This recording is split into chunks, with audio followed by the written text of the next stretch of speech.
the slang. I speak it every day. I'm trying to get it poppin', each and every way. It's one nation, under goons. My goons are stripping all these cats down here, they're under rules.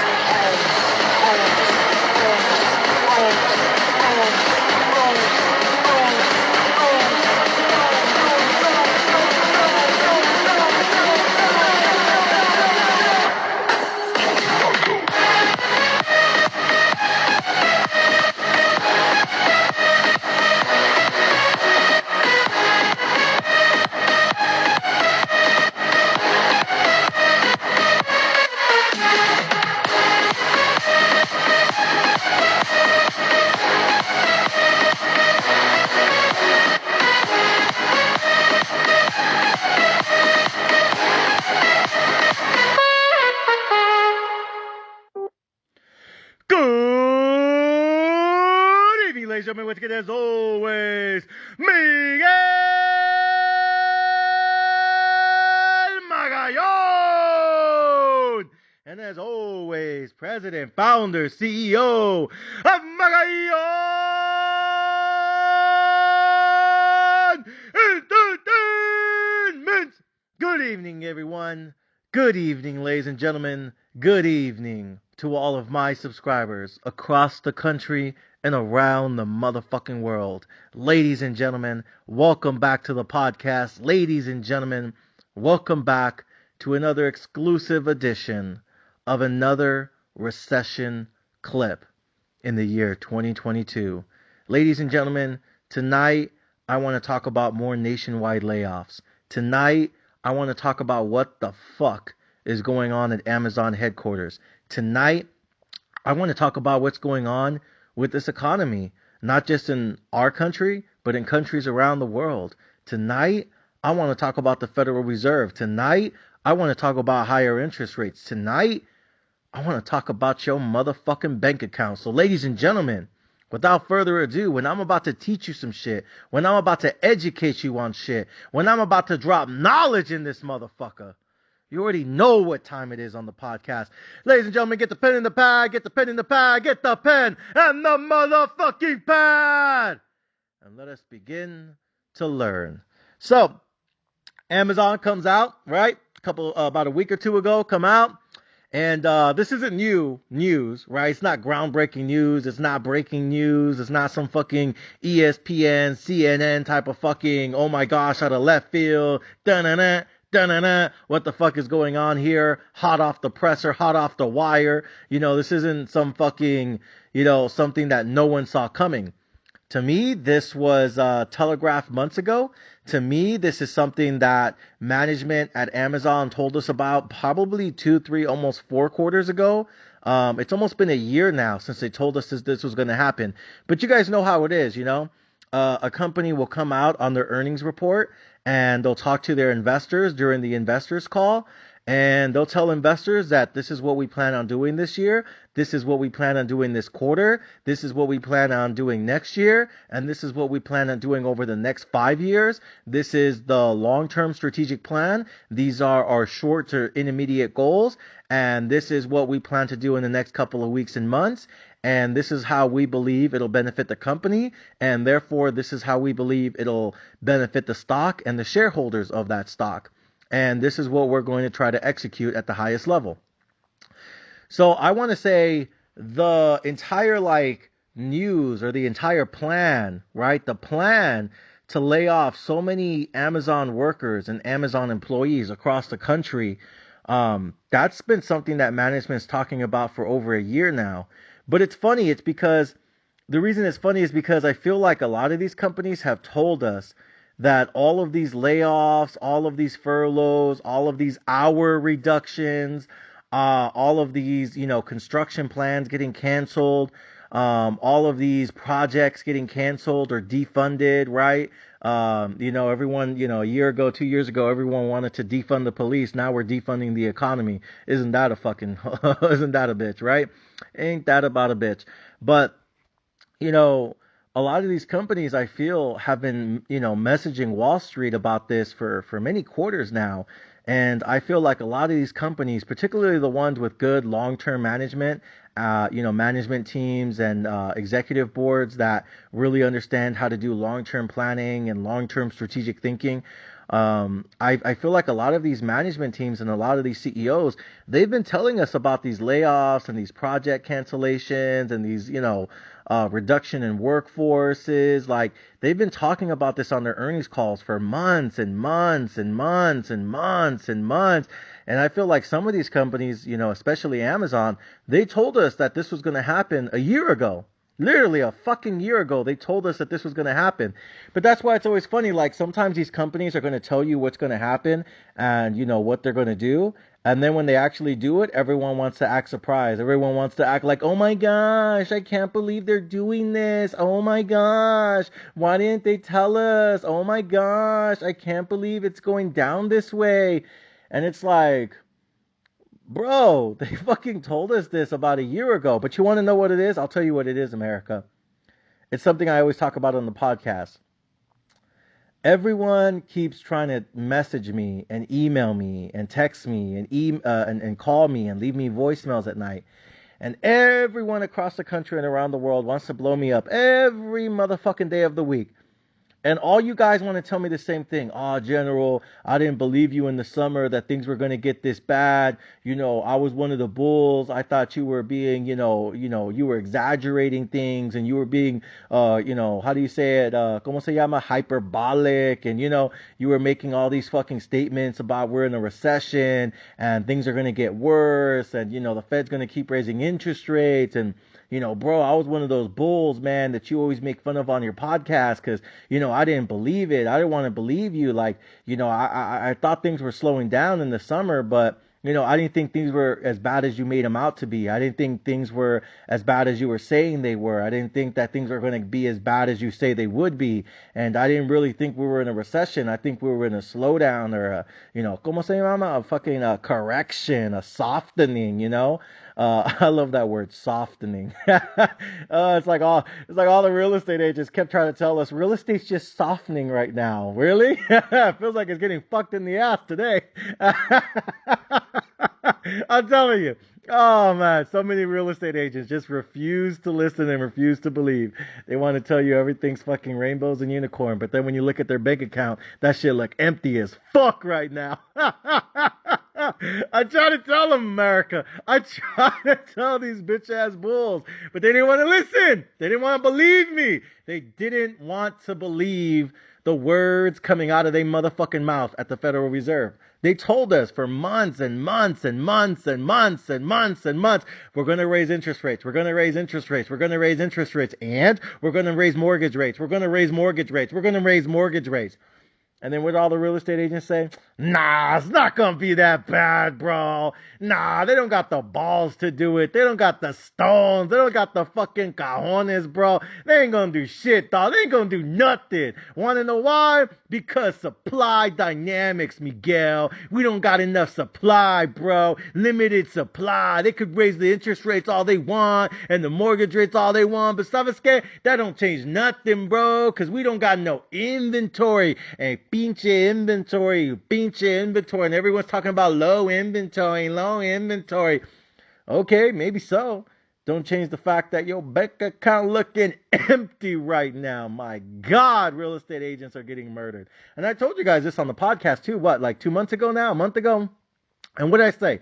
What did I say about the housing market? Because I've been very clear on the housing markets from day one. From day fucking one. I've been very fucking clear on this podcast about the housing market and all things real estate. I have been very, very, very steadfast and committed about my opinion about real estate. It has not changed. It has not wavered. It has not been altered. No. I've had the exact same opinion about real estate from April to May to June to July to August to September to pinche October all the way to fucking, November and now going into December. My opinion on real estate has been the same. It has never changed. It has never wavered. It has never been altered. And it remains the same today. And I said it back then, a month ago, 2 months ago, 3 months ago, 4 months ago, 6 months ago, and I'll say it again tonight because I still firmly believe it. The crash in real estate has already happened. The crash in real estate has already happened. Let me say it one more fucking time for you motherfuckers who are hard of hearing. The crash in real estate has already fucking happened, America. But it didn't happen with the buyers and it didn't happen with the sellers. It didn't happen with the buy side. It didn't happen with the sell side. The crash in real estate already happened. But it didn't happen with the left or the right, the buy or the sell. It happened in the middle. It happened with the real estate agents. That's where the crash has happened. And I told all 900 real estate agents who I have on my cell phone right now. I have over 800 real estate agents right now on my phone. Right now, while I'm recording this clip, I have over 800 real estate agents on my phone right now, and probably maybe another 1,000 or 2,000 that listen to the podcast who, I don't necessarily talk to on a daily, weekly, or monthly basis, but they listen to this podcast, on the side, right? But active real estate agents that I talk to on a frequent basis, it's about over 800 now, almost 900.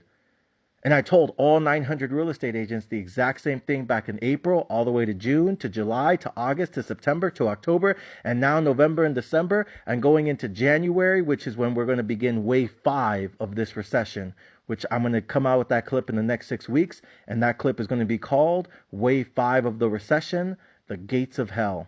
And I swear to God, I know it sounds like a scary ass title because you're about to see and witness a scary ass economy. But you guys didn't want to believe me in the summer. You guys didn't want to believe me in the spring. And you guys didn't want to believe me in the fall. And now we're going into the winter, and now you guys are starting to see it. Now you guys are starting to feel it. Now you guys are beginning to witness the economic downturn and the economic pain, the motherfucking recession that I've been screaming about on this motherfucking podcast for weeks and weeks and weeks and months and months and months. But some of you bitch ass motherfuckers didn't want to believe me. You didn't want to listen, right? And it was mostly a lot of real estate agents. It's not that bad. We have inventory issues, supply issues, this and that. And I would say you're right, bro. You're right. You're right about all of that. There is limited supply in real estate. There is a short supply in housing. There is a fucking, a demand supply fucking, imbalance there. You're right. And you know what? I still believe, I agree with some of you real estate agents. I don't think real estate is going to crash 50%. I don't think real estate is going to crash 60%. And I don't think real estate is going to crash 70, 80, 90%. No, my miss, fuck no. I don't think real estate is going to crash 50%. But you want to know what I do believe? And some of you guys, I don't know if you missed it, or maybe you just didn't hear me the first 900 million times I said it, but I'll say it again tonight. I agree with you, real estate agents. I don't think real estate's going to crash 50%. But you want to know what I do believe? I believe the amount of money that you make as a real estate agent this year compared to last year is going to crash 50%. And I think the amount of money you made this year versus how much you're probably going to make next year in real estate, I think that's going to crash another 50%. And I think the real estate crash, the crash in real estate already started. And I think it's only getting worse and worse and worse and worse. So to me, I agree with you agents that real estate itself, the asset classes, the houses themselves, will not crash 50, 60, 70, 80, 90% in value. I completely agree with that. I don't see that happening no time soon. And I'm the one screaming on the motherfucking podcast every single night, despite the fucking bulls not wanting to listen to me. But I'm the one out here on the fucking podcast every single night at Magallon Entertainment, screaming to the top of my goddamn lungs every single fucking day of the week that interest rates are going to go higher and higher and higher and higher and higher. And the Fed is not going to pause. They're not going to pivot, and they're not going to slow down anytime soon. And then next year, guess what we're going to get? More interest rate hikes and more interest rate hikes and more interest rate hikes. And then they might take a pause, and then you know what they'll probably do again? More interest rate hikes and more interest rate hikes. I'm the motherfucker out here on the podcast screaming every motherfucking night of the week that interest rates are going through the motherfucking roof.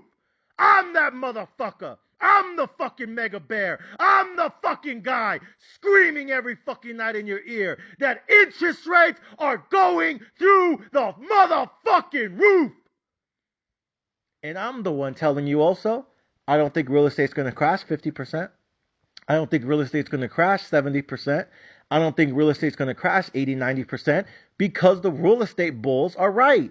There is not enough supply. There is not enough inventory. And yes, We still have too many millionaires and billionaires. And I know some of you guys don't like these millionaires and billionaires like Jeff Bezos and Elon Musk and all the Bill Gates of the world because they're laying off all their employees and they don't pay their employees enough to begin with. And now they're firing everyone at Twitter, and now they're firing everyone at Amazon, and they're firing everyone at Netflix, and they're firing everyone at Disneyland, and they're firing everyone at FedEx, and everyone's losing their jobs and their benefits and their pensions, and everyone's getting laid off, and everyone's getting their hours cut back. In the meantime, in between time, right? All these millionaires and billionaires are still getting rich, and they're probably benefiting from all this, and they're buying everything at cheap discounts, and all these millionaires and billionaires are making so much bloody money, and it's not fair. It's not fair. I know you guys don't like them. I get it, right?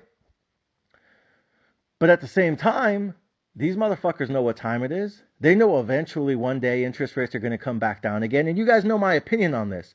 Do I think the Fed is going to pause or pivot their interest rate hikes this year? Fuck no. I know the bitch-ass bulls want to make you believe that. They're not going to raise interest rates that much next year, Miguel. They're almost done. They're almost done killing inflation. We're almost there, Miguel. We're almost there, guys. Hold the line. We're almost there. Okay, whatever, fucking pendejos.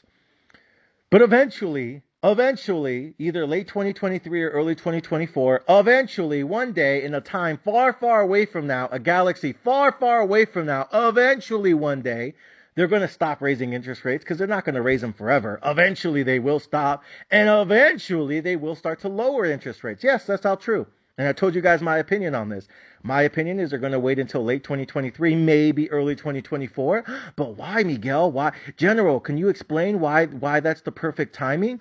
Maybe it's the perfect timing because maybe, and it's just me. You guys don't have to agree with me. I don't give a fuck. I'm just telling you my opinion. My opinion is that when Joe Biden ends up running again for president, and at this rate, he'll probably go against Trump again. I mean, we'll see. I can't believe these motherfuckers are still running to be president. I'm like, these guys are almost 100 years old, and they're still trying to be president. Like, bro, sit the fuck down somewhere. Let someone younger take the fucking control now. I mean, damn. I get it. Some of you guys don't like the fact that all these millennials and Gen Zs are taking positions of power in America, and all these 20 and 30-year-olds, are getting elected to Congress and Senate, right? Because you don't like the millennials, and you don't like the fucking, the Gen Zs and the liberals and all these fucking, young-ass motherfuckers. I get it. Some of you are very conservative, and you want things to go back to the way they were, and you want things to be very traditional. I get it, right? But at the same time, like, we can't have motherfuckers running this country who are like 300 years old. Like, come on, Nancy Pelosi.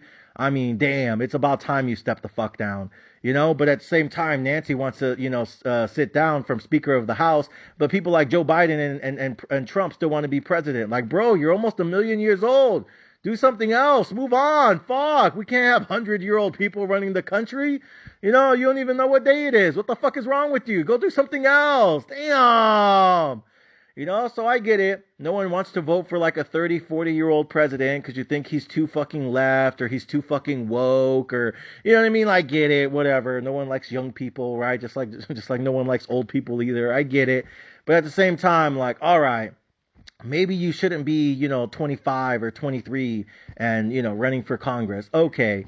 But at the same time, like, you can't be 1,000,000 years old and still trying to run for president either. Like, you got to have somewhere in the middle. You know what I mean? Like, come on, guys. Really? Biden and Trump running for president again? No, mames. Here we go again. Fucking two great-great-great-grandpas going at it, fighting on stage, Gonna have to have a nap time in between. These motherfuckers. I can't believe it. I really can't believe it. There's no other two qualified candidates in America, no other two qualified people in the world. These are the two options we have, Trump or Biden. You know what I mean? Like, fuck, dude. Like, this is not a good situation right now. It is just not good. No bueno. Don't like it. But whatever. I mean, I don't know. Who else we're going to throw in there? Hillary? I mean, come on. Get the fuck out of here with that shit. So, anyways, that's unfortunately the situation we're in. But I believe that when Joe Biden goes and tries to run for president again, right, and tries to get reelected, And I'm not saying he will or won't. I know you guys have your strong political opinions about this. Some of you believe that Joe Biden has zero chance of getting reelected, even though you guys are the same ones that said he was never going to get elected to begin with. So no offense, not sure how much your opinion matters. I mean, you were dead ass wrong about that last one. And then you said, oh, well, the only reason he got elected to begin with, Miguel, was because the Democrats stole the election. They stole the election. Trump should have won. Trump should have gotten reelected. It was rigged, Miguel. It's all a conspiracy. It's all a conspiracy by the fucking World Economic Forum, by the Illuminati, by the fucking this and then that. Bro, no one cares. He won. Get over it. I'm sorry. He won. Get the fuck over it. You know? And then when I said, watch, he's gonna try to get reelected in 2024. Oh, it's not gonna happen, Miguel. Okay, we're not gonna let them steal the election again. They got away with it the first time, but ¿sabes qué? We're not gonna let it get away with it a second time. That's not gonna happen on my watch, Miguel. Really? So what the fuck was midterms about? Did they steal that election too? Or did maybe you guys just fucking lose because you fucking suck? I mean, I don't know. I mean, I'm asking all my Republican friends, like, what the fuck was that? Midterms, like, Republicans were supposed to destroy Democrats. Midterms, Republicans were supposed to annihilate Democrats. In the midterms, Republicans were supposed to run away with it. Now I'm over here like, what the fuck was that shit? Can't even win the fucking pinche Senate, and then you barely won the fucking House, which I don't even think that's that much of a moral victory. You know, again, I get it. Republicans won the House, so it's a split government, quote unquote, but not really, because most of the Republicans who were in Congress, they were already on the Democrats' payroll, as far as I'm concerned. So did you really win the House? Not really. You know what I mean? You won it by like 2-3 votes, and I feel like half the motherfuckers out there, you know, they might say they're Team Red, but you know their payrolls over there getting banked by Team Blue. So which is it? You know? So no offense, America, but gotta say, it kind of feels like Democrats won that. It kind of feels like Democrats got everything they wanted. And I know you'll disagree with it, but, you know, again, I was told all summer long, that Democrats were going to get destroyed by Republicans in the midterms because look how bad the economy is. Look how bad housing is. Look how bad real estate is. Look how bad stocks is. Look how bad crypto is. Look how bad Bitcoin is. Look at all the shit going down with Russia and Ukraine, and we're not doing anything about it. And look at everything going on with China, and we just let them do it. And look at this and look at that, and oh my God, the economy's in trouble and the world is fucking bad and this and that. You know what I mean? And what's your excuse? Why didn't you blow out Democrats in the midterms? Oh, because the abortion thing, Miguel. That's why. They did that bullshit women's rights, and they used that against us. All right, maybe. I don't know how you can say they used it against you, but then as soon as Roe v. Wade got overturned, the first thing Republicans did was celebrate. And all I saw was all these fucking victory parades and moral parades across all these red states going, yeah, we got them bitches. Fuck them liberals, Miguel. We going back to the way things was. Waving their stupid ass Confederate flags everywhere. Like, how the fuck a Republican's going to tell me, oh, yeah, well, they used that abortion thing against us, and they made all the women vote against us, and they had the women turn their backs on us, and that's all it was. It was all a conspiracy. Otra vez. This zángano. Pinche way over here with the pinche conspiracy theories. But nonetheless, it's all a conspiracy. Yeah, they conveniently overturned it right before the midterms, Miguel. That's why. Come on, General. I know you saw that. General. This was all a conspiracy to get all the women in the country to vote against us, and women's rights and women movement and this and that. And I'm like, okay, maybe. But if it was like such a conspiracy and all it was just a tactic by the Democrats to get all the women in the country to hate you guys, which half of them do anyways. I mean, it didn't really take a lot. But okay, even if that was a fucking strategy, okay, right? At the same time, you can't say like that was a strategy to get them to vote against you. But at the same time, I swear to God, America, you guys can look at the footage. The footage is out there on YouTube everywhere, worldwide. The moment Roe v. Wade got overturned, all the Republicans want to fucking run around and throw a fucking parade and throw a fucking celebration and throw a party in all the red states. There was a lot of Republicans, whether you got, I mean, I think even Republicans, you guys just have to just admit this is true, this is real. A lot of Republicans, not all, don't twist my words against me, all right? Don't be a bitch about it, just accept what it is. Many, a lot, I don't know how else to fucking, what adjective to use here, but there were a lot, not all. I don't want to get, I know some of you Republicans are real sensitive about this. Don't be a snowflake now, okay? But a lot of Republicans did celebrate the fact that Roe v. Wade got overturned. Now, again, did I say every Republican was celebrating? No. Did I say every Republican was happy about it? No. But what I am saying is there were a lot of Republicans that were happy about it, because there are a lot of Republicans that are super, super conservative and they want things to go back to the way things were. And, do they represent the entire Republican Party? No.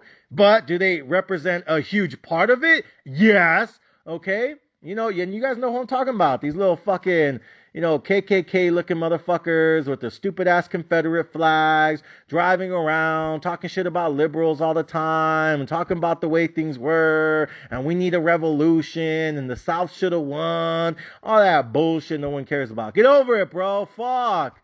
Again, do they make up all Republicans? No. Do they make up the entire Republican Party? No. But damn, they do make up a segment, okay? And it's a pretty big ass fucking segment if you ask me. I'm just saying, So it's hard, to say that, I think that's the issue a lot of Republicans have, is that like the Republican Party is like broken up into like these factions where like you have one Republican Party that is just like semi in the middle.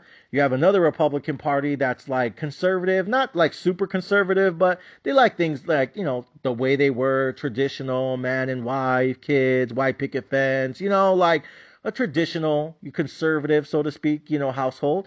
And then you have the super conservative, the South should have won, driving around with their Confederate flags and their Confederate stickers, wearing their fucking MAGA hats. You know what I mean? Probably got the KKK outfit somewhere in the garage. Y'all know who I'm talking about. Y'all know exactly who the fuck I'm talking about. And unfortunately, they're part of the Republican Party. I know some Republicans wish they weren't. I know some Republicans feel like, they give them a bad name and they're the reason they have all these stereotypes, and they're the reason a lot of Democrats, kind of like bunch all Republicans together. I get it. But at the same time, like, you can't really get away from them because they're a huge part of your voter base, whether you like it or not. So I know some Republicans don't like those kind of Republicans that are like way too the fuck out there. And you know what I mean? Like, let's just call it what it is. Super, Confederate driving motherfuckers. I get it. But at the same time, you can't really push them away. You can't really alienate them as a Republican Party, because at the end of the day, you need their fucking votes. And based on the way the country is going and the way a lot of states are turning more and more blue, whether you like it or not, you probably need their help more than ever at this point. I mean, damn. So anyways, though. But, that's how midterms happen. It did not play out the way all my Republican friends told me it would. All my Republican friends and all my Republican clients and all of my Republican subscribers and VIPs and all my Republican acquaintances, they were telling me all summer long, oh, yeah, it's going to be a red wave this, red wave that. All I saw was a red ass whooping. I'm sorry. That's all I fucking saw, so... Yeah, that didn't go out the way that everyone told me it was going to happen. Dead ass wrong. And I get it. I know Republicans technically won the House, so technically we have a split government. I'm telling you right the fuck now. No, the fuck we don't. No, the fuck we don't. No, we do not have a split government. This is a blue wave in my book. Why? Because I know for a fact a lot of these Republicans are on the Democrats' payroll. Okay? And we'll probably talk about that at a later time, but it has to do with the infrastructure bill. Long story short, if you're a new subscriber and you weren't listening to the podcast last year and you're a new subscriber now, one of the things that I said would change the future of the entire country was going to be the infrastructure bill. And the reason I said the infrastructure bill was going to be one of the most important pieces of legislation in American history was because the way the Democrats passed the bill, what they did was, and I don't want to go too deep into this, but what they did was they basically said we need a certain amount of Republicans to vote yes on the infrastructure bill. And we're not going to be able to do it just, with Democrats alone. We need some Republicans to vote for it. And so what they did was they basically, they went behind closed doors, right? Behind the scenes type shit, House of Cards type shit. And they went to a lot of the Republicans, particularly the ones that have big voices in the Republican Party. And also a lot of Republicans that the Democrats knew were representing states where the economy was probably going to tank or collapse, or, they were probably going to have a heated, midterm election. And they went to a lot of these Republicans that, may or may not have been in trouble in terms of their polls. And they said, hey, man, we need you to vote for this infrastructure bill, because whether you like it or not, clean energy is the future. Whether you like it or not, everyone is going to go electric in the future. And we already know Ford is going to go fully electric in the next 2-3 years. GM is going to go fully electric. Honda, Nissan, all the fucking European auto manufacturers, from Lamborghini to Ferrari to Porsche, Maserati, Beamer, Benz, or Bentley. And all the Chinese auto manufacturers are already electric. Look at companies like NIO and XPeng and all the other Chinese auto manufacturers. So if you look at all these car companies around the world, from Europe to Asia to China to Australia to South Korea, all the way up in Canada, like Rivian, and even here in America with GM and Ford and Tesla, obviously, that continues to be a juggernaut that will not be denied, that will not be slowed down, that will not be stopped, right? And you look at all these electric companies and all these legacy companies that are going fully electric. The Democrats told these Republicans, like, yo, everything's going fully electric, and that's going to happen whether you like it or not. And right now, it's really important for the infrastructure of this company, for the future of this country, is we need more charging stations, and we need a lot of them. And we don't want to build the charging stations overseas. We want to build these charging stations here in America, and we want to hire American workers, American unions, American pensions, American wages, American healthcare benefits. We want American workers to benefit from this EV revolution. We don't want to just buy everything from China, because that just makes our country weak, and it makes their country strong, and it makes our reliance and dependence on China even bigger than it already is. And if anything, moving forward, we want to be less and less reliant on China. And this was all happening before, the Russia-Ukraine situation happened, and before China, stepped in and said, if anyone tries to stop Putin and Russia from invading Ukraine, that they're going to have to go to war with Russia as well, because they believe that the Russian-Ukraine conflict should remain between the two of them. And, that's in part many reasons why Europe ended up backing down like the little bitches they are, and ended up not helping out Ukraine. And I get it. They're not part of NATO, and therefore they don't have, a quote unquote reason for going in there and helping out the Ukrainian government and the Ukrainian people. So they're just going to let all the women and children die. No big deal. But nonetheless, one of the many reasons, not just, the fact that Russia can probably kill a lot of these small European countries, but it's also the fact that China said, like, look, if you guys step in, you're going to have to go to war with us too. And going to war with China is already hard enough. But when China's biggest is honestly the biggest supplier of everything in all of Europe, that kind of make things a lot more difficult. You know what I mean? Because it's like trying to bite the hand that feeds you. And that's honestly the situation that Europe finds themselves in.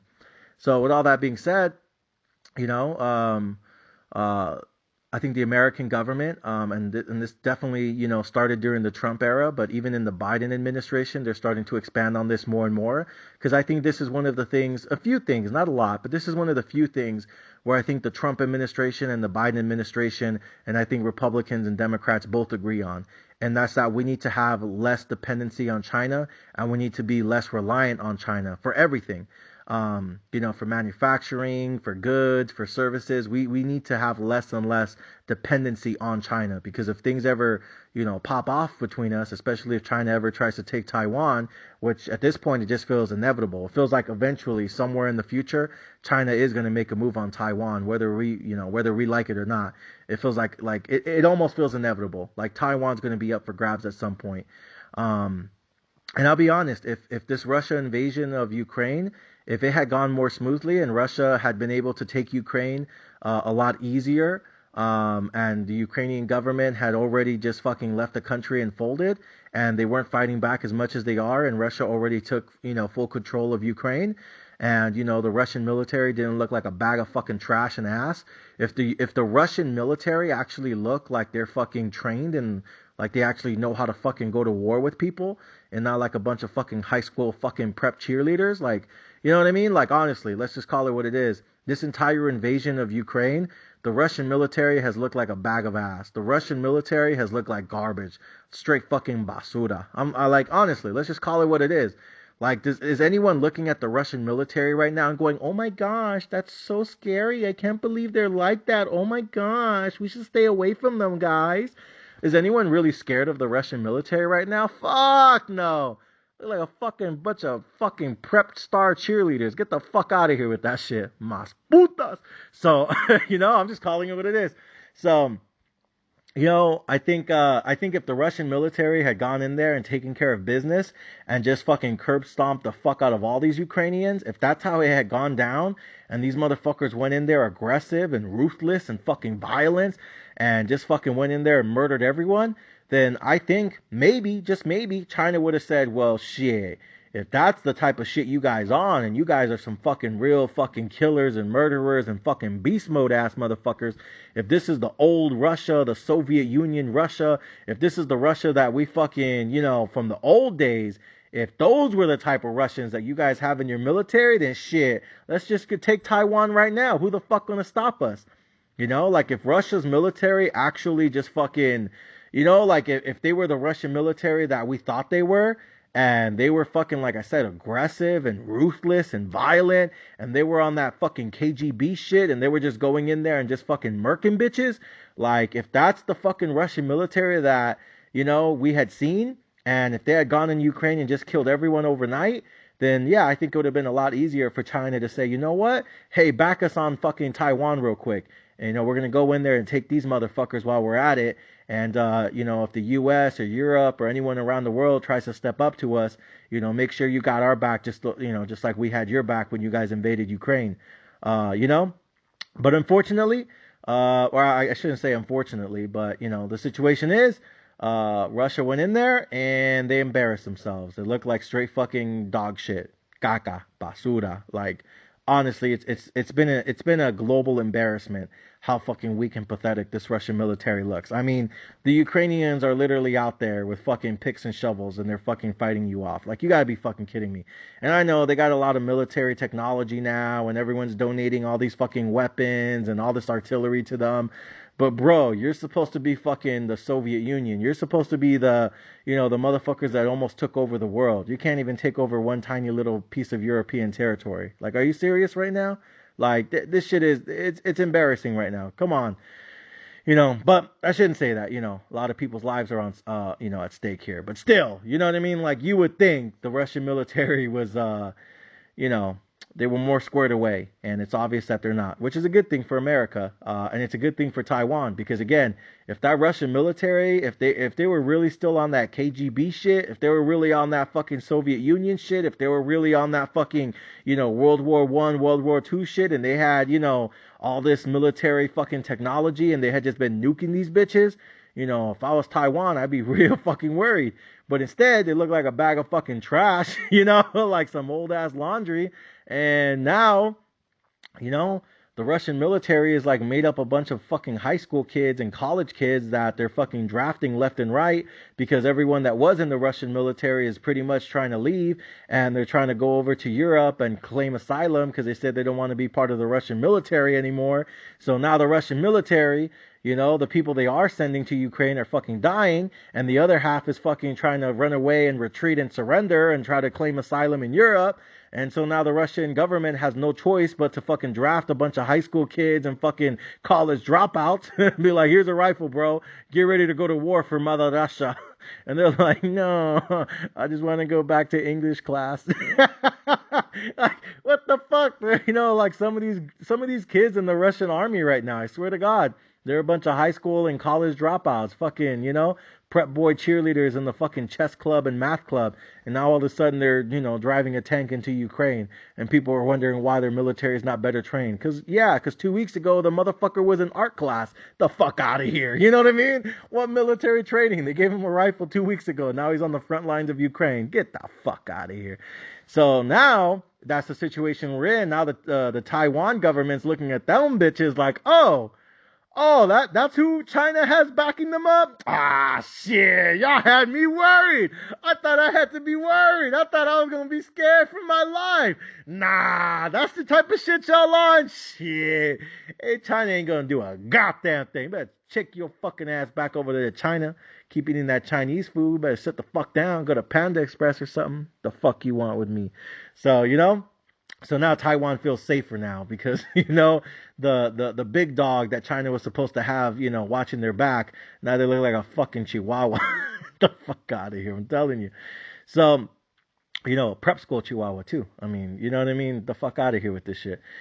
So with all that being said, nonetheless, that doesn't change the fact that I agree with, the mindset of America first, so to speak. In terms of we should not, just because Russia looks weak right now, we should not take that moment of weakness to allow ourselves to make bad decisions. So despite the fact that the Russian military looks like a bag of fucking ass here, you know what I mean? Like just straight fucking basura.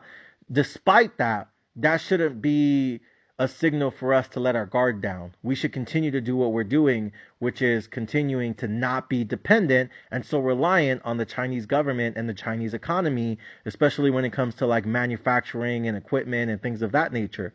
So, that's why the infrastructure bill was so fucking, important, because it's like we understand where the future of the country is headed. Some of you agree with it, some of you don't. Some of you are like, we need to stick with oil, and some of you are like, fuck it, we need clean energy because of climate change and CO2 emissions and this and that. I really don't give a fuck. My whole thing is this is what's going to happen whether we like it or not. So whether you believe in global warming or you believe in fossil fuels or you believe in fucking the CO2 emissions and, the earth is dying and we need to save the planet and da-da-da-da-da, I don't give a fuck about none of that. Again, I'm only investing in that shit because I want to make money on that shit. I don't give a fuck if it's true, if it works, it doesn't work, it's all fake news. I don't give a fuck. All right, guys, let me make that real fucking crystal clear. Right? And I think if you're a day one subscriber, or you've been listening to the podcast for the last 2-3 years, you guys know, like, when it comes to investing in all this shit, like, rare earth and lithium and charging stations and solar panels, like, that's not because I think that's the way the world should or shouldn't be. You guys know my philosophy here at Magallon Entertainment.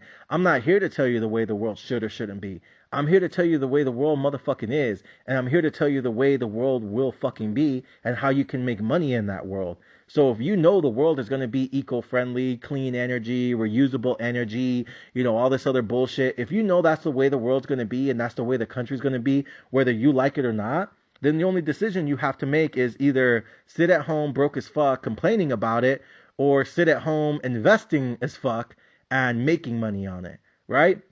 So whether you like it or not, it's going to happen whether you agree with it or not. No one cares about your opinion.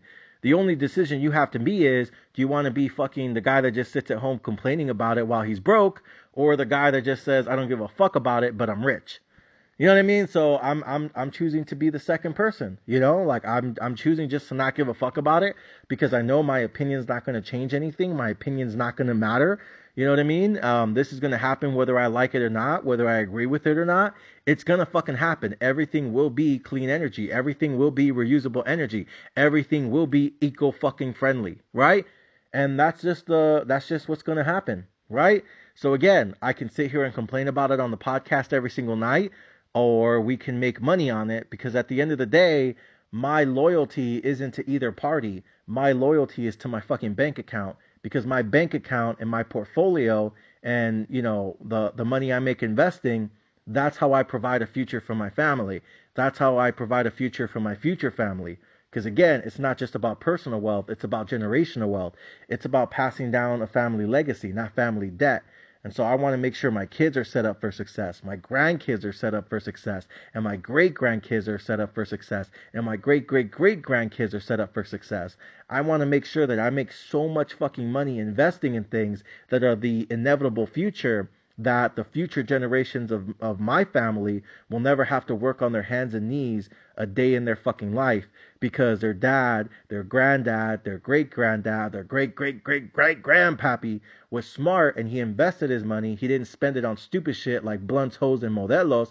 Instead, he used that disposable income and he invested that shit for the future. So now my kids, my grandkids, my great grandkids, and my great grandkids, and my great great great grandkids never have to work for another bitch ass motherfucker paycheck to paycheck while they let that motherfucker talk down to them just because they think they have some kind of power over them because they're the bitch ass supervisor. They never have to live that life. They never have to go through those struggles. They never have to experience that bullshit, right? And so that's like one of the many reasons I invest. It's not just for personal wealth so I can do what the fuck I want when the fuck I want because I write my own motherfucking paycheck and I retired early. It's also so my kids and my grandkids and my great grandkids and the people that come after me, they can retire early and they never have to work on their hands and knees for a bitch ass motherfucker working paycheck to paycheck, right? Again, not just personal wealth, it's generational wealth. So with that being said, like that's my philosophy when it comes to clean energy. I don't give a fuck if you believe in it or not. I don't care about global warming and climate change and CO2 emissions and the pinche emissions. I don't give a fuck about none of that shit, guys. Right? We're investing in this shit because it's gonna be the future whether we like it or not. And if it's gonna be the future no matter what, we might as well make money on it. Again, you only have two options. You can sit at home complaining about it while you're broke, or you can sit at home not caring about it while you're rich. What do you want to do? You know what I mean? So, like I said, you can be the first guy and keep showing up to work Monday morning at fucking 4 a.m., 5 a.m., 6 a.m., or you could be the second guy and you just fucking do whatever you want all day. You know what I mean? Go to the beach, go to Six Flags, travel the world, see different parts of the world. It's up to you which one you want to be. The one who works on his hands and knees, paycheck to paycheck, or the one who travels the world and does whatever he wants, whenever he wants. You guys got to decide. But I think the second path is a lot more attractive than the first one. Just me, a lot less stress too. So, anyways, that's why the infrastructure bill was so important, though, guys. Because again, they went to a lot of these Republicans, right? And they said, "Hey, this is the future, whether you like it or not." And I think you would agree with us, Mr. Republican, right? With your stupid ass Confederate flag celebrating that Roe vs. Wade got overturned, right?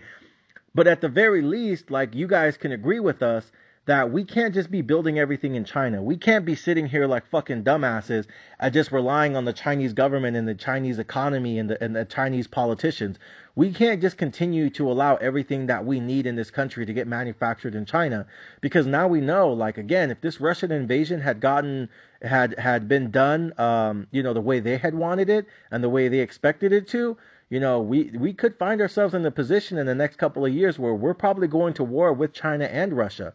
You know what I mean? And then you could throw North Korea's bitch ass in there too, with the Kim Jong-un stupid little midget motherfucker. Like, things could get serious for us in the future. And North Korea, these motherfuckers don't give a fuck. They've been waiting to nuke us since like day one.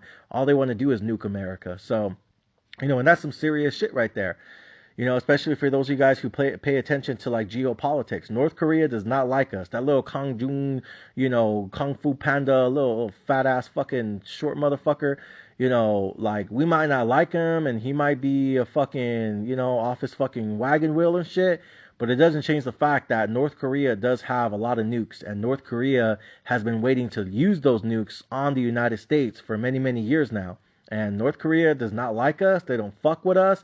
They might have been cool with Trump, but they do not like Biden. They do not like Obama. They do not like our country. They do not like our people. And, if China ever gives them the fucking green light, they'll fucking nuke us in a heartbeat. You could book the bank on that shit right there. So, with that being said, we're aware of the situation. So yeah, it's good that Ukraine's being able to fight back and they're, able to like withstand this fucking, this barrage by the Russian army and the military that's mostly being led by high school dropouts and college dropouts with their fucking arts and crafts degrees. But, it doesn't change the fact, like, again, if they had, if they had done what they were supposed to do and what everyone expected them to do, which is roll over Ukraine, for all we know, we might have already been in World War III. You know what I mean? Like, we don't know how this shit would have unfolded or how this shit would have gone down if Russia had just steamrolled Ukraine like most people had predicted, including myself, right? Like, we don't know what the world would have looked like if that had happened instead of what, we're seeing now which is Russian, troops getting their ass handed to them. Like, you got to be fucking kidding me. I mean, good for Ukraine, but I mean, damn, dog. Talk about fell off. So, with that being said, I think Republicans agreed with them, and a lot of Republicans said, you're right, we can't allow, ourselves to just be so dependent on the Chinese government, because if things ever pop off with us and we ever do end up going into World War III, which feels like just more inevitable by the day, then we don't want all our supply chains and our entire future basically relying on these motherfuckers. We can't trust them to begin with. You know what I mean? I mean, look what happened with COVID. I mean, it came from the Wuhan lab, and then they want to act like they don't know what happened and this and that, and it came from an animal, and it came from a fucking bat cave, and then, some people thought Bill Gates made it in his basement, and then, was this supposed to be a weapon that they were going to weaponize against us one day? Did it come out by accident? Did it come out by purpose? How was it made? Did it come from an animal? Then they told us it came from a donkey's ass. Like, what the fuck is going on? You know what I mean? Like, it was literally in your own country, in the stupid ass Wuhan lab. Bro, you seriously? I mean, and then before like any country was able to send our scientists and our experts over there and do a forensic examination to figure out how this shit was made, they want to fucking like blow up the building and fucking desanitize everything and wipe out everyone's fingerprints. And then by the time everyone got there was nothing to fucking inspect because they desanitized and, wiped everything clean and fucking wiped out the servers. I mean, they did a better job of getting rid of their fucking servers than Hillary did. I mean, you gotta be fucking kidding me. You know what I mean? Like, it might have been Hillary that sent her team out there. They wiped those emails real clean. I'm just kidding, guys. Not really. But, I mean, damn. So the point is, we can't trust them, right? Like, I don't care if you're Team Red or Team Blue. Can we all agree on that? We cannot trust this fucking Chinese government.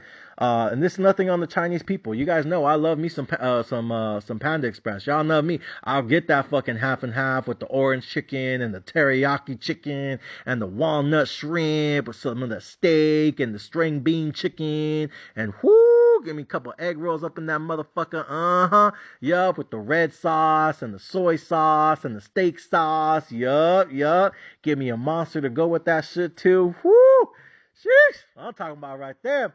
Give me that teriyaki chicken with the walnut shrimp. I ain't fucking around. I'll fuck that shit up in a heartbeat. So, and then I'll probably have a heart attack. But I'll fucking eat that shit no matter what. So, anyways, though, like, this is nothing against the people. This is just, their government's crooked as fuck. Their government's corrupt as fuck. President Xi, dictator Xi, whatever you want to call him. I think he's fucking, I think he's on one. You know what I mean? And, I don't think they're to be trusted. I think the entire Chinese government, all their politicians, all their overlords, all their fucking dictators, I think they're all fucking corrupt. I think they're all shady as shit. And I think they're all fucking doing a lot of things behind the scenes that we have no idea. But if we knew about them, we'd lose our fucking minds about it. So with that being said, Republicans and Democrats, we all agree on that shit. We cannot be reliant on them moving forward. And that's why the infrastructure bill was so important, because when the infrastructure bill happened, they basically, whether you like it or not, they basically went to a lot of Republicans because they needed Republican votes to get the infrastructure bill through. And they said, look, guys, we all agree, we all understand electric vehicles are the future. Electric vehicles are the future of these companies. Ford's already telling you they're going 100% electric. GM's already telling you they're going 100% electric. All the European manufacturers are telling you, they're going 100% electric, from Lamborghini to Porsche to Ferrari, and then, Beamer, Benz, or Bentley. Then you have all the Chinese auto manufacturers are already 100% electric. All the car companies in Japan, 100% electric. All the car companies in Canada are going 100% electric. All the car companies in Europe, 100% electric. Some of them are doing it to protect the environment and global warming and all this other bullshit. And other companies are doing it just because when you have states like California and New York saying that everything has to be electric, otherwise you're not allowed to sell those vehicles in our state, well, then that forces the companies, whether they want to or not, to start going electric, because otherwise they're not going to make money in the state of California. Otherwise, they're not going to make money in the state of New York, right? And the reason that's important is because California sells a lot of cars. New York sells a lot of cars. A lot of these blue states sell a lot of fucking cars. So if they want to, they can still, keep selling their gas cars in Texas, but that's not going to be enough. They're going to have to make electric alternatives no matter what. Otherwise, they'll never make money in these blue states ever again. And at the end of the day, the only thing more important than anything else is fucking money to these companies, right? Like, these companies, all they care about is the Benjamins, right?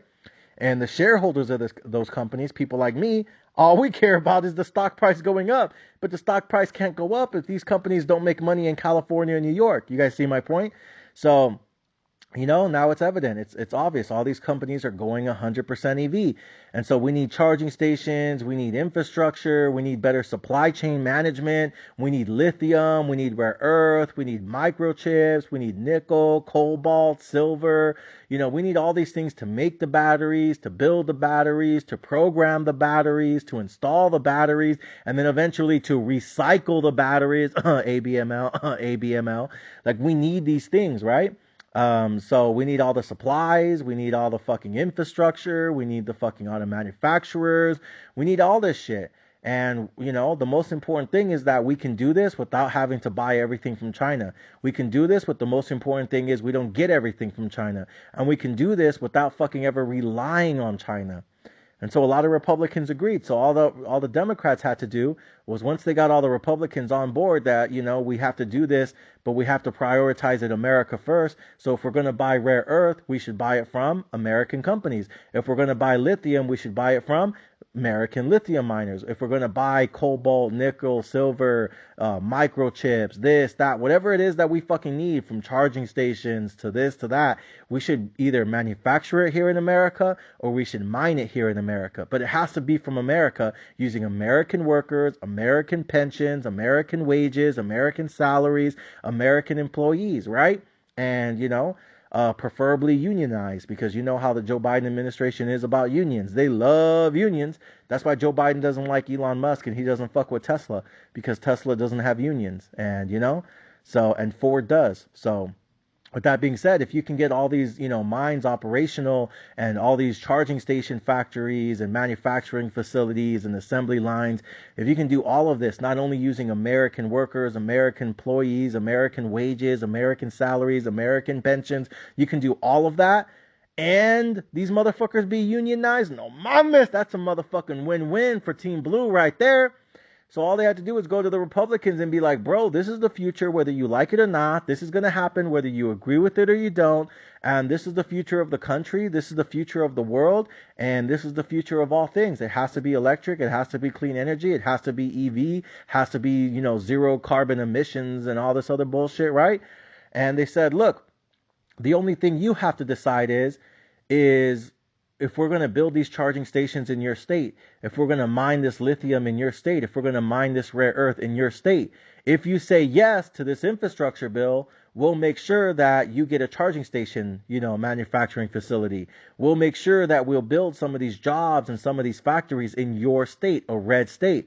So that way, when the infrastructure bill goes through, you can go back to your constituents during midterms and you can be like, look what I did. I brought all these jobs and all these, mining things, and, look at all these clean energy jobs that are long-term jobs. Look at all the jobs I brought to my constituents, to my voters, to my county, to my district. Look at me, re-elect me. Look at all the jobs. Look, the economy's falling apart, but we're okay because I brought all these clean energy jobs and all of this and that. Look at me, I'm pro clean energy, and I love the environment, and I love the earth, and I love God. Look at me, vote for me, right?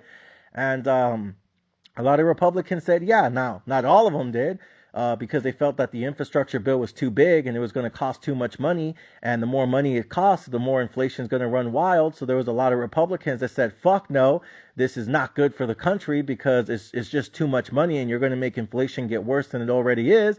And you want to know what happened to those Republicans? They didn't get reelected. Ain't that about a bitch? But you want to know what happened to the Republicans that did vote for the infrastructure bill? You want to know what happened to those motherfuckers? They did get reelected. Want to know why? Because they brought jobs to their economy. And to a lot of voters, right? To a lot of voters, the most important thing to them is their motherfucking finances, their bank account, their moolah, their feria, their dinero, right? A lot of voters, not all, but a lot of voters are willing to overlook a lot of shit as long as you provide them a job, you provide them a home, you provide them a way of life, and you provide them a quality of life. As long as you can do that for a lot of voters, motherfuckers will vote for you, ride or die, till the motherfucking wheels fall off. Because that's, honestly, for a lot of voters, right? That's all we really need. As long as you give us a high paying job, a good job, that's a long term job, which, clean energy, all that other bullshit, that's going to be around forever. So you give me a good, sustainable, long term job, a career, right? And you give me a home and you give me a quality of life and you give me a certain standard of living, then yeah, that's really all I need. And on top of that, all these jobs are going to be unionized, and you know what I mean?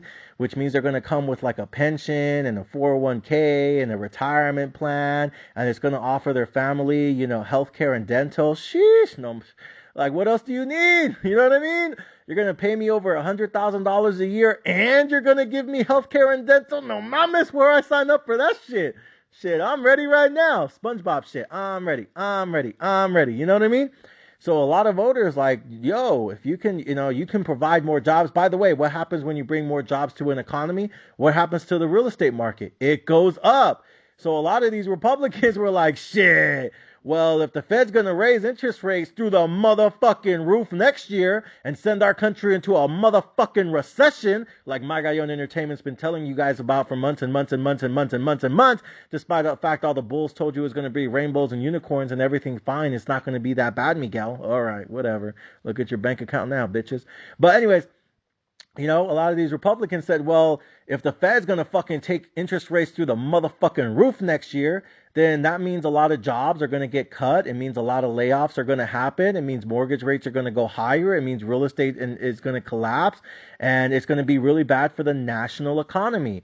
So what do I have to do as a senator, as a congressman, to make sure that my district, my community, my constituents, my motherfucking voters, how can I make sure that they're okay? Because at the end of the day, I need them to be okay so they can make sure I'm okay and I get reelected. You know what I mean? Because that's all these motherfuckers care about. They just want to get reelected. They don't give a fuck about you. They just want to make you happy enough so you vote for them again. They don't really want to see you prosper. They really don't want to see you make it in life. They don't really give a fuck if you become a millionaire or not. They just want to give you enough little cheese and bread so you keep voting for them like a dumbass because you think they actually give a fuck about you. Fuck no. Kind of dumb shit is that? Stupidest shit I ever heard. My congressman cares about me. My congressman cares about me. Some of you actually believe that. That's the stupidest fucking shit I've heard all year. My senator cares about me. The fuck out of here. All he wants you to do is vote for him and shut the fuck up. He cares about me. I can't believe voters are so dumb, but they are. This is where we are. Anyways, though.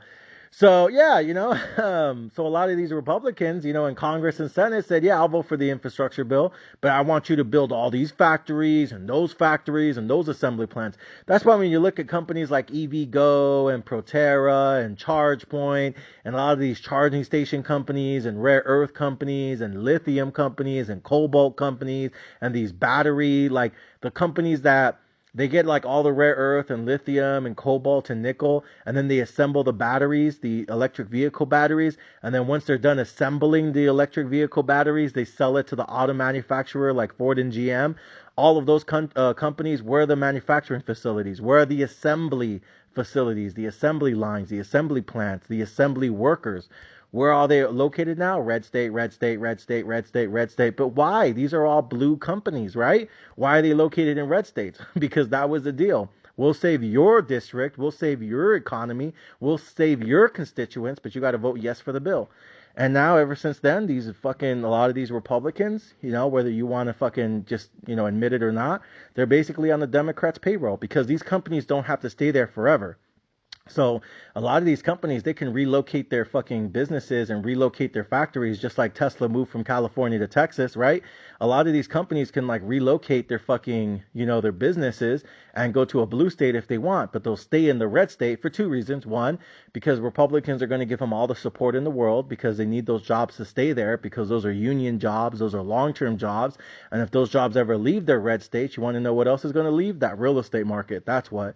So these Republicans are going to do everything they can to make sure that Team Blue is happy and that these blue companies are happy and they're getting all the tax breaks and tax write-offs and tax benefits and they're basically, bending over to them because, again, they need those jobs. They need the unions to be happy. They need the workers to be happy. They need the voters to be happy. They need the real estate agents to be happy.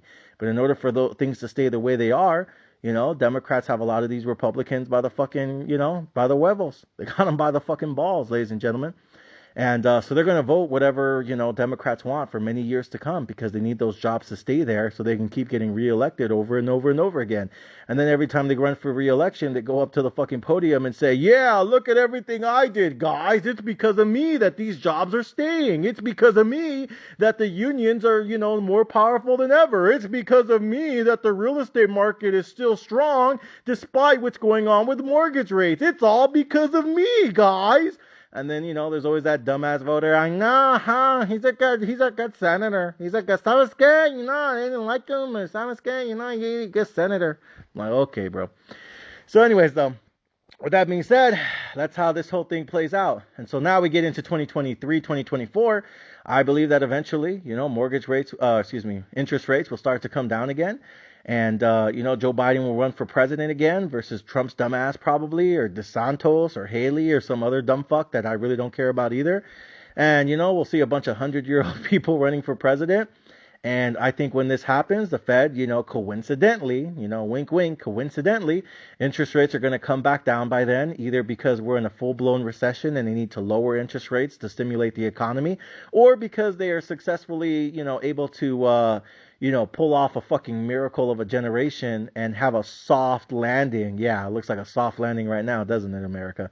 But they're, again, what did the Bulls say? The Bulls said, oh, they're going to be able to do it, Miguel. It's not that bad. I think they're going to get a soft landing after all. It's like, who the fuck are you listening to?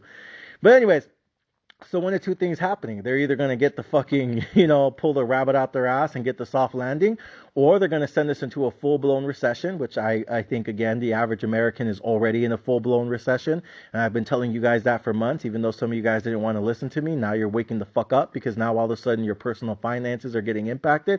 And now you're listening to my podcast more than ever because you're like, damn, the motherfucking general nailed this one. So with that being said, now again, this is why I have over 100,000 subscribers now, because now everyone's fucking, they're done ignoring me like they did all summer, and now they're coming back to the podcast, and they're like, fuck, this is going to be a cold-ass winter. So, again, my opinion is, they're going to send us into a full-blown recession. I think it's going to be steeper than most people thought.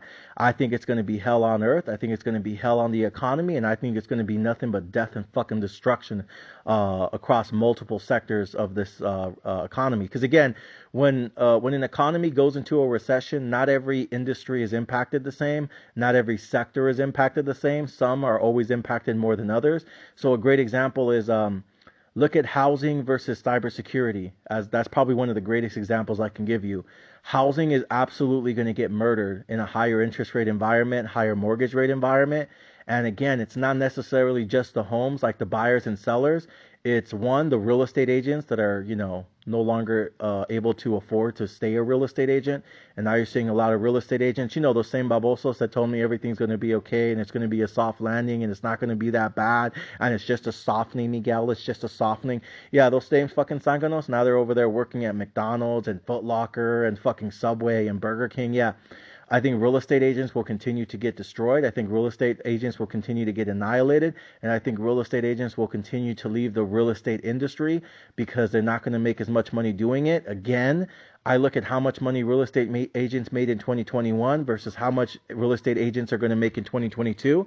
And by my estimations, I think most real estate agents in this country, and not all, but most real estate agents in this country are going to make less than 50% of the amount of money this year than they made last year. And then I think next year, their revenue is going to fall another 50%. So I think you're going to continue to see real estate agents basically not make enough money to provide for their family. And they're not going to make enough money to survive this recession. And they're not going to make enough money to stay a real estate agent. And I think you're seeing it in the numbers already. A lot of real estate agents are not... what's that thing, renewing their licenses? Like they have those like stats and metrics that like track how many real estate agents like annually are renewing their real estate licenses. Now you're seeing fucking like thousands and thousands of real estate agents nationwide every single day, every single week, every single month. They're not renewing their real estate licenses because they don't want to be a real estate agent anymore. A lot of them have already left real estate months ago. You know what I mean? So Like, we're barely getting the data now that they didn't renew their real estate license, but honestly, they probably left real estate 4, 5, 6 months ago. Because again, they're not making enough money to provide for their family and support their family as only being a full-time real estate agent. They're just not making enough money to be able to pay the bills and keep the lights on and put food on the table. So they can't be a real estate agent right now, even if they want to. They can't afford that fucking risk. They need sustainable income. So I think you're going to continue to see more and more real estate agents drop out of the real estate industry and leave the real estate field. Now, again, will some real estate agents stay because they're really good at their jobs and they're still going to make a fuck ton of money no matter what? And people like Sherwin, for example, are texting me every day telling me he's still fucking going to make way more than 6 figures this year. He might make 6 figures in a month. Yeah, because people like Sherwin, they're ranked as one of the top 10 real estate agents in the state of Nevada for a reason. Like, these motherfuckers are killer sharks. I told you guys about him, But a lot of these fucking little new booty fucking real estate agents that, they joined the real estate, market because, oh my gosh, real estate is so hot right now. Real estate's on fire right now. All those little fucking babosas that try to jump in on real estate because they thought it was a quick hustle and it was quick, easy money. Yeah, those bitches are gone now. So I think you're going to continue to see more real estate agents left and right get annihilated. And you're going to see more and more real estate agents, again, if you can survive as a real estate agent making less than half of the amount of money you made last year, then you'll probably stay. But what happens if next year your annual income goes down another 50%? Can you still stay then? You see my point? Like, eventually the pain will just continue to get worse and worse and worse and worse for real estate agents. And you're going to continue to see more and more real estate agents just leave and go get a job at fucking Subway or Taco Bell or Burger King or fucking Jiffy Lube. You know what I mean? Like, I don't know. Go do something else, So I think that's a sector of the economy that's absolutely going to get wiped out. Now, again, is every real estate agent going to go work at McDonald's? No, but a lot of them will. Another one is construction workers. A lot of people who are like construction workers for home builders, like home builders, the people that, the people that actually build the fucking home, right? For all these bitch ass Karens in the world, the actual construction workers, like, no one's really building new homes, not as much as they were.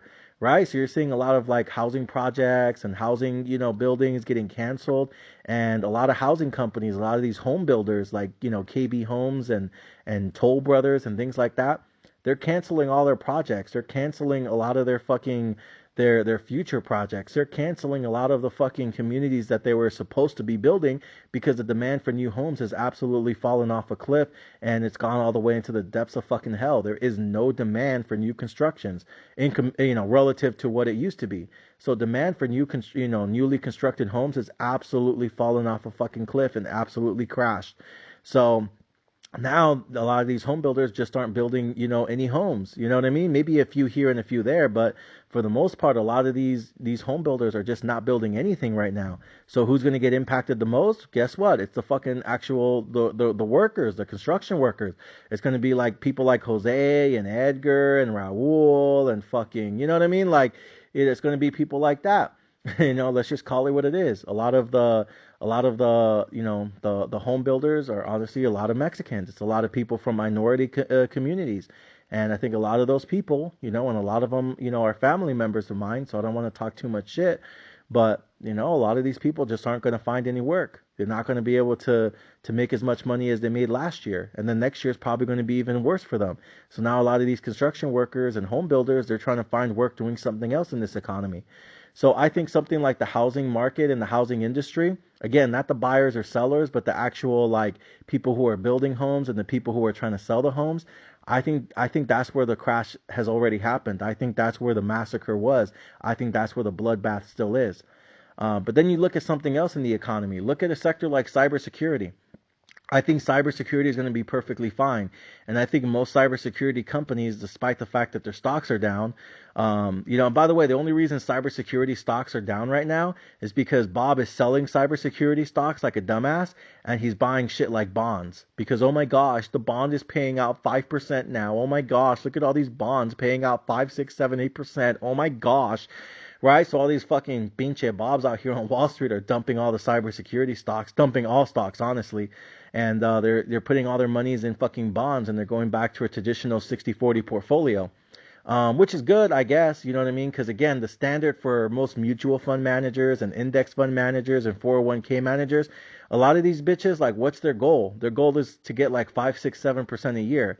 So if the Federal Reserve is going to offer you a bond that pays you 6, 7, 8% a year, well, then there you go. You just hit your bogey. And now you can explain to clients, look, I did my job. I got you 5, 6, 7, 8% a year. Woohoo! All you have to do is keep working for another 45 years and you'll be eligible for retirement. Yay! Meanwhile, over here at Magallon Entertainment, I'm like, fuck 5, 6, 7, 8% a year. You really want to work on your hands and knees for the next 45, 55 years? That's really what you want to do with your life? Fuck no. Fuck working for that bitch ass company and that bitch ass supervisor that talks shit to you every single day behind your back and you know about it, but you don't do anything about it because you don't want to lose your job because you need that paycheck because you got motherfucking bills to pay and a family to support. So you just take it. But fuck working at your company. Fuck your bitch ass supervisor. Tell his bitch ass to eat a bag of dicks. You know what I mean? Like, again, most of you, the only reason you're working where you're working is because you need the money, because you got motherfucking bills and a family to support. So you need the money, you need the job, you need the income. So you can't afford to tell your supervisor to go fuck himself, even though you really want to every single day, because most of you work for a bitch ass supervisor. Let's just call it what it is. So with that being said, though, nobody wants to work for the next 45, 55 years. Fuck that shit. You know what I mean? Like, most of you want to enjoy your lives. You want to live your lives. You want to travel. You want to take your kids and your family on vacations. And, you want to be able to travel the world and see new things and, experience new things in life. And you want to enjoy your life on earth. God didn't bless you with the gift of life so you can make another man rich for 55 years out of your life. You know what I mean? Like, that's not what he put you on earth for, to be someone's financial slave, So I understand a lot of you guys don't want to keep doing what you're doing for 10, 20, 30, 40, 50 more years. Fuck that shit. But at the same time, if you're investing in mutual funds and index funds and stupid ass shit like that with Bob's bitch ass, 5, 6, 7% a year, like, yeah, it'll make you a millionaire eventually, but it ain't going to happen in the next 5 to 10 years. It'll take fucking 20, 30, 40, 50 years. And then maybe, just maybe, you'll be a millionaire. But by the time you become a millionaire, $1 million, won't even be a lot by that point. And you'll still have to work another 20, 30 years. So it's just not enough, So, these are moments where I would look at something like cybersecurity stocks just as an example, and I would say, look, if the only reason that they're down is because the Federal Reserve is increasing interest rates and therefore the bonds are more and more attractive, and therefore Bob, like a dumbass, is continuing to sell stocks so he can put that money into a 60-40 portfolio, and put it in bonds, well, eventually the Fed is going to lower interest rates, especially when Joe Biden tries to get reelected, because it's easier for a person to get reelected as governor, as senator, as congressman, and as president. It's easier to get reelected when interest rates are going down, and then all of a sudden stocks are going up, and crypto's going up, and Bitcoin's going up, and real estate's going back up, and now all of a sudden everyone's hiring again, and all of a sudden the economy's on fire again, and then all of a sudden there's more and more jobs, and all of a sudden people are getting paid more and more, and now all of a sudden real estate agents are making money in real estate like they used to make, and then all of a sudden everyone wants to go back into real estate now, and then all of a sudden everything starts to get better. Mortgage rates are going lower. Home builders are building more homes, which means they're hiring more construction workers, which means Jose, Edgar, and Raul can go back to work and paying their bills and providing for their family again. And now all of a sudden there's jobs here, there's jobs there, there's jobs fucking everywhere. And then all of a sudden everyone's making money on crypto again. And all of a sudden the meme stocks are running again. And sheesh, we go back to that environment and everyone's happy again. Everyone's happy because now everyone has a job again. Everyone's full-time again. Everyone opened the factory again. They're building the fucking homes again. Shit. Now everyone's making money and they can provide for their family again, and they're not struggling no more paycheck to paycheck, pulling out loans and credit cards. So yeah. In that environment, are you more likely or less likely to vote for that motherfucker to get reelected? And again, what did I tell you guys about half an hour ago? I told you guys, for most voters, the only thing they care about is you give them a good paying job, maybe give them some benefits on the side, you provide them with a quality of life, and you provide them with the ability to put a roof over their head, to put food on the table, to provide a standard of living for their wife and kids. You give them like those basic necessity, you give them the ability to have those means, and those motherfuckers will vote for you to the day you fucking die. Because that's really, at the end of the day, the most important thing for most people. They just want to be able to provide a life for their family. They want to have that security. They want to be able to make sure they can pay the rent, they can pay the mortgage, they can buy groceries. You know what I mean? They can pay their credit card bills, and you give them a little bit of disposable income so they can take their kids to Disneyland for their birthday, so they can save up for a fucking cruise, so they can take their family on fucking vacation to Knott's Berry Farm. You know what I mean? So they can go out to eat, once a month, twice a month. You put a little bit of, spare change in their pocket, a little bit of that disposable income, and they'll fucking spend it. And where they're going to spend it at? Small businesses. So now all of a sudden, who ends up benefiting from a stronger economy? Small motherfucking businesses, right? And what is the infrastructure of the economy built on? Small fucking businesses. Small, medium, and large businesses. So with that being said, yeah, interest rates will go lower back half of 2023, early 2024. Does that mean they're going to go lower next month? No. Does that mean they're going to go lower the month after that? Fuck no. It means eventually they will, but it ain't going to happen no time soon. Again, I told you guys, ain't no Fed pivot, ain't no Fed pause, only higher interest rates and more death and destruction in the meantime, and you guys need to prepare yourself for that. Amazon laying off 10,000 workers, newsflash, bitch. They told us that shit a year ago, and you want to know what else? The CEO of Amazon already came out on the last earnings call, and they asked him, how many more fucking layoffs are you expecting to do nationwide? And you want to know what he said? He said, yeah, we'll probably do another nationwide tranche of layoffs, probably sometime early January, maybe February, March. So you guys want to sit here and bitch and complain and talk about, I can't believe they laid off 10,000 people. Yeah, they're probably going to lay off another 10,000 people after Christmas. Honestly, the only reason Amazon didn't lay off more people right before the holidays was because we have Christmas and Black Friday and Cyber Monday and all these stupid ass people who are still buying everything on credit cards are still going to max out their credit cards like fucking babosos.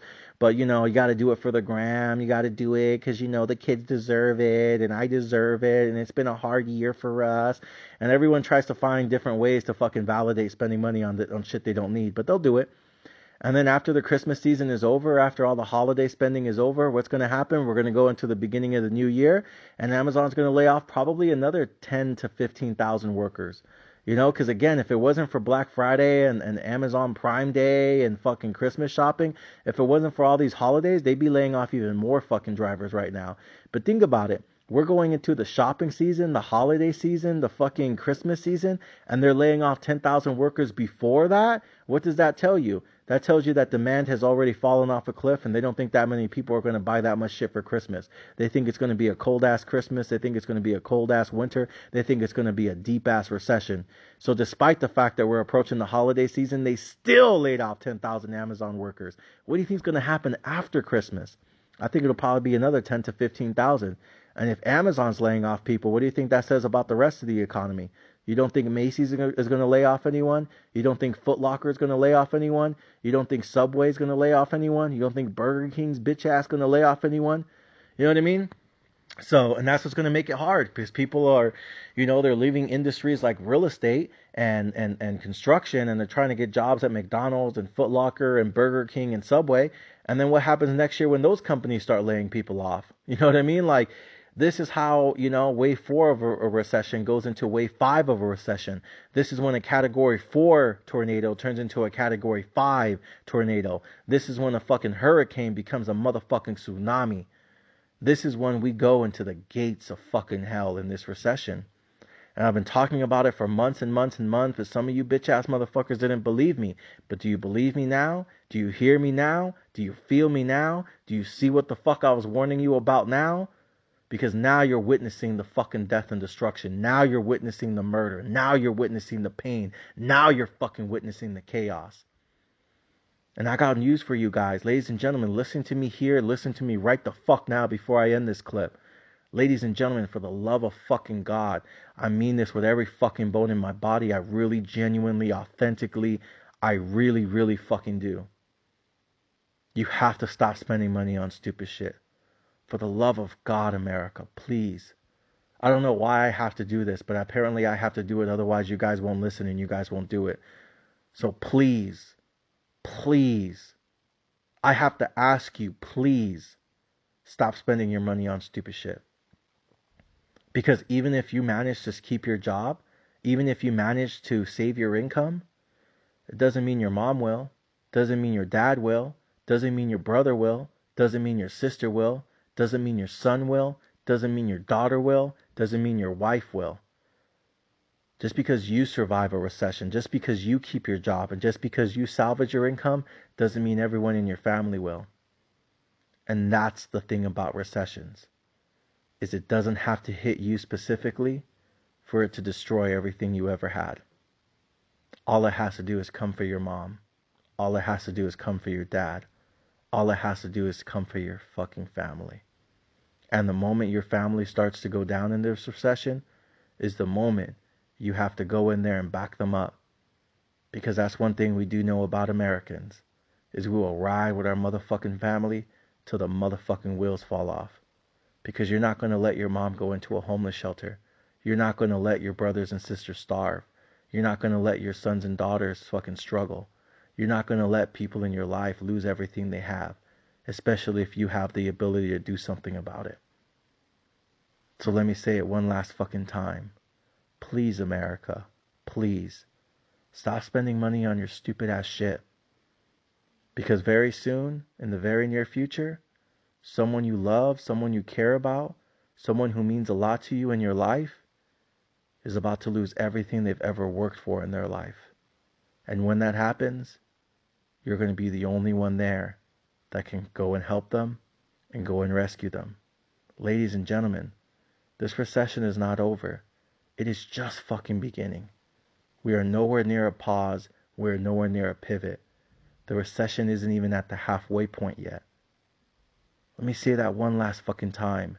The recession is not even at the fucking halfway point yet. Ladies and gentlemen, this economy is going to get worse. This economy will continue to crash. And this economy, mark my motherfucking words, is going to fucking collapse. You have two choices. Keep spending your money on stupid shit, or start saving it, start preparing it, start getting ready for war. Ladies and gentlemen, wave 5 of the recession is fucking coming. Ladies and gentlemen, thank you guys for listening to the one, the only, the motherfucking general. Magallon Entertainment!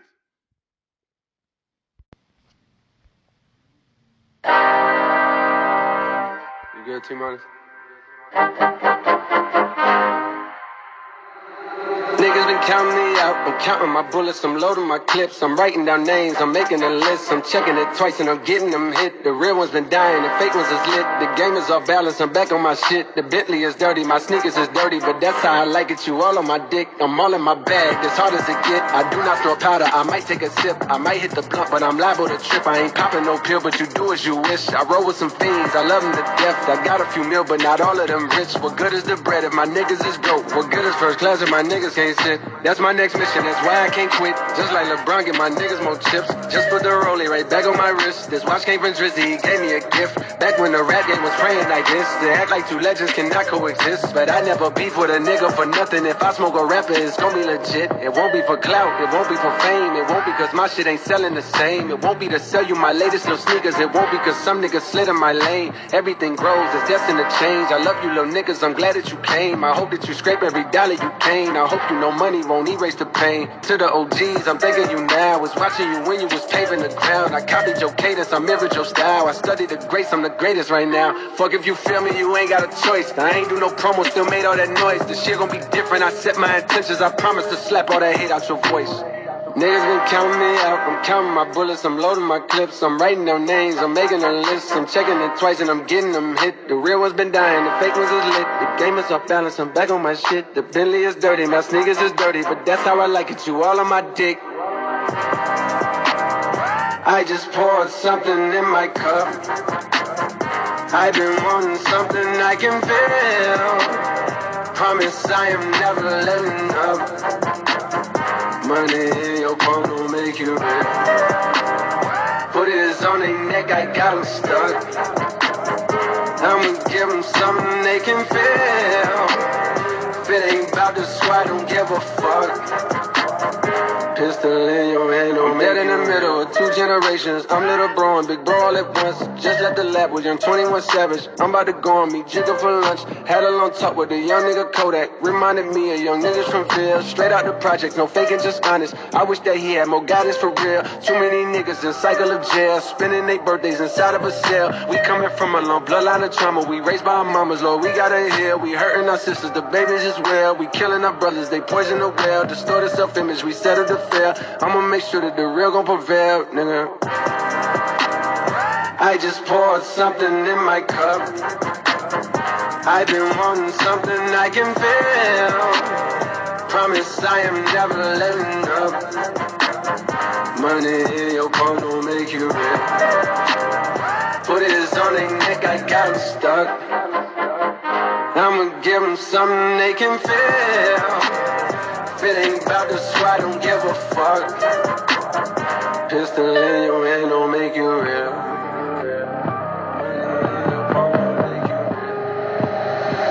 Pistol in your hand don't make you real.